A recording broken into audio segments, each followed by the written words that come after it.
নমস্কার বন্ধুরা, yummy town with Sunita চ্যানেলে আপনাদের সবাইকে স্বাগত জানাই। আজ আমি আপনাদের সাথে শেয়ার করব একদম নতুন ধরনের সুজি দিয়ে তৈরি দারুণ স্বাদের একটি পিঠের রেসিপি। এই রেসিপিটা দেখার পর যে কেউ বাড়িতে খুব সহজেই এই সুজির পিঠেটা বাড়িতে বানিয়ে নিতে পারবেন।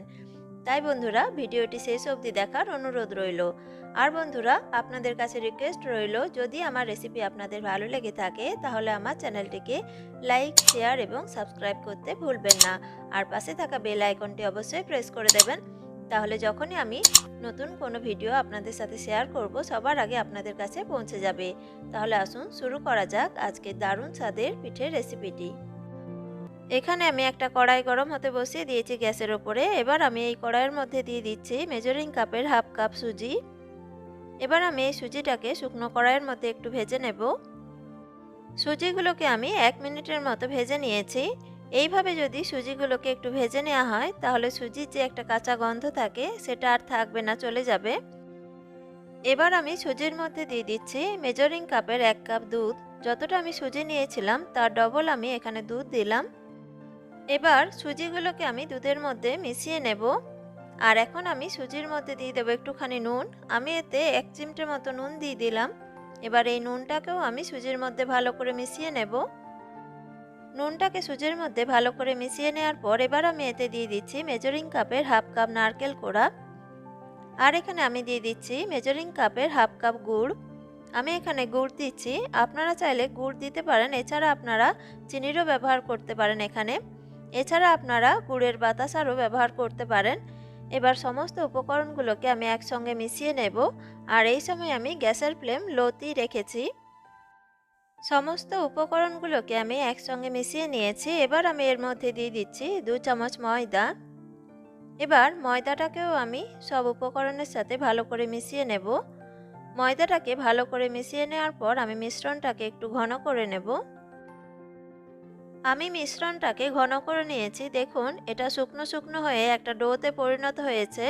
আর এটা কড়াইয়ের মধ্যে লেগেও যাচ্ছে না, কড়াইয়ের মধ্যে থেকে আলাদা হয়ে গেছে।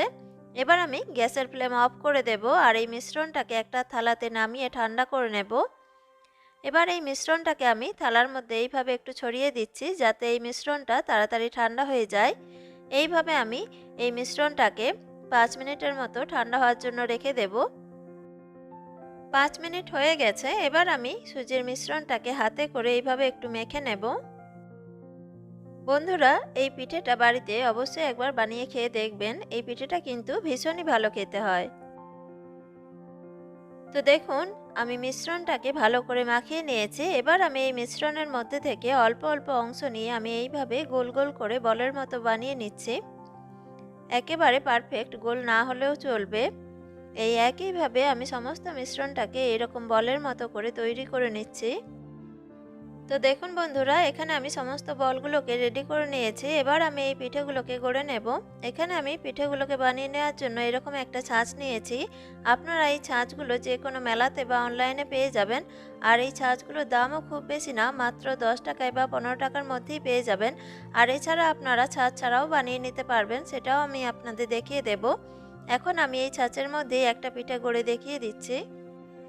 তাই আমি এর এক সাইডে যে বলগুলো রেডি করে রেখেছিলাম সেই বলগুলোর মধ্যে থেকে একটা বল আমি এর মধ্যে দিয়ে এইভাবে হাতে করে একটু চেপে চেপে দেব। এইভাবে ছাঁচের মধ্যে আটকে দিতে হবে, তারপর এইভাবে একটু তুলে নিতে হবে। তো দেখুন, খুব সহজেই বেরিয়ে গেল ছাঁচের মধ্যে থেকে।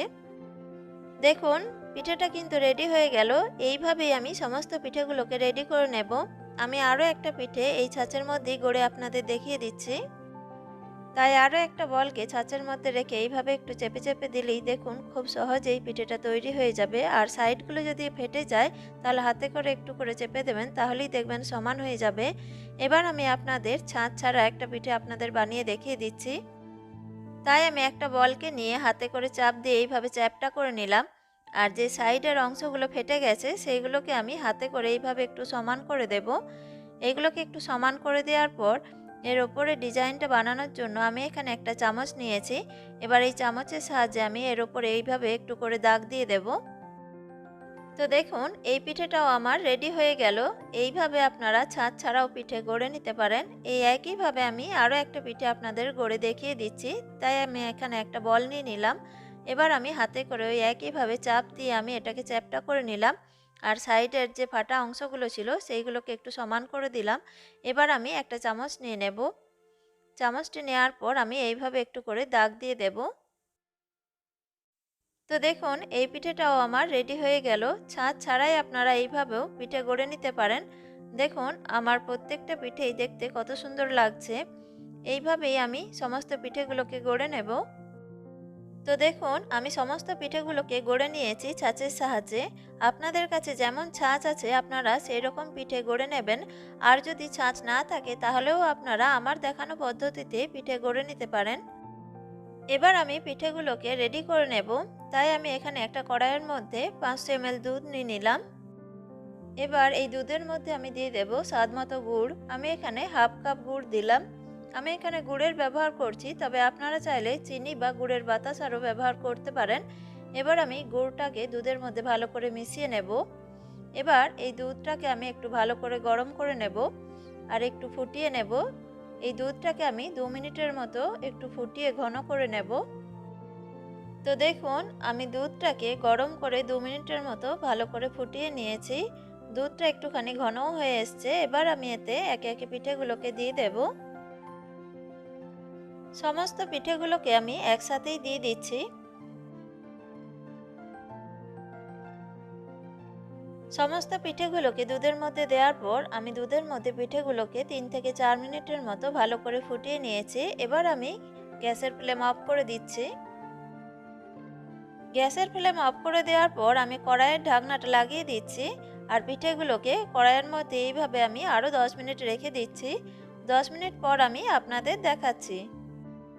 আমি পিঠেগুলোকে 10 থেকে 15 মিনিটের মতো একটু ঠান্ডা করে নিয়েছি। এবার আমি এই পিঠেগুলোকে একটা পাত্রে নিয়ে নিচ্ছি। এই পিঠেটা আপনারা অবশ্যই একবার বানিয়ে দেখবেন। এই পিঠেটা খেতে কিন্তু ভীষণই ভালো হয়। আর এই পিঠেটা যদি বাড়িতে বানিয়ে খান এর মধ্যে আপনারা দুধ পুলির স্বাদও পেয়ে যাবেন। তো দেখুন বন্ধুরা আমি সমস্ত পিঠেগুলোকে বাটিটির মধ্যে নিয়ে নিয়েছি। এই পিঠেগুলো খুব সুন্দর নরম তৈরি হয়েছে। আমি আপনাদের একটা পিঠে কেটে দেখিয়ে দিচ্ছি। দেখুন আমি চামচের সাহায্যে একটা পিঠে আপনাদের কেটে দেখিয়ে দিচ্ছি কত সহজেই পিঠেটা কেটে গেল। খুব সুন্দর নরম তুলতুলে এই পিঠেগুলো তৈরি হয়েছে। অবশ্যই আপনারা এই পিঠেটা একবার বাড়িতে বানিয়ে দেখবেন, খেতে খুবই ভালো হয়। তাহলে বন্ধুরা আমার আজকের রেসিপি আপনাদের কেমন লাগলো অবশ্যই জানাবেন। আমার রেসিপি আপনাদের যদি ভালো লেগে থাকে তাহলে আমার চ্যানেলটিকে লাইক, শেয়ার এবং সাবস্ক্রাইব করতে ভুলবেন না। আর পাশে থাকা বেল আইকনটি অবশ্যই প্রেস করে দেবেন। তাহলে যখনই আমি এরকম নতুন কোনো রেসিপি আপনাদের সাথে শেয়ার করব সবার আগে আপনাদের কাছে পৌঁছে যাবে। আবার নতুন কোনো রেসিপির সাথে আপনাদের কাছে আবার হাজির হয়ে যাব। ভালো থাকবেন, সুস্থ থাকবেন। নমস্কার বন্ধুরা।